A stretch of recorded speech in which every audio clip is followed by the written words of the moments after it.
Тэгшиглэн гэдэг. Намайг тэргэлэгдэг. Би 8 настай. Би ч гэсэн 8 настай. Би инженерид 2 сар хичээлж байгаа.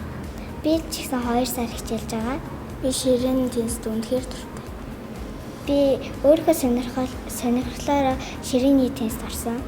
Эцэгчүүдийн хамгийн их асуудаг асуулт хэдэн наснаас нь хүүхдийг ер нь ширээн теннисний спортоор хичээлүүлж эхлүүл зүгээр вэ гэж асуудаг. Тэгээд 5 нас бол хамгийн эхлэх тохиромжтой нас байдаг. Аль болох бага наснаас нь хичээлэх юм бол цаашдаа энэ хүүхд маань илүү тамирчин болж бэлтгэгдэх боломжтой байдаг байгаа.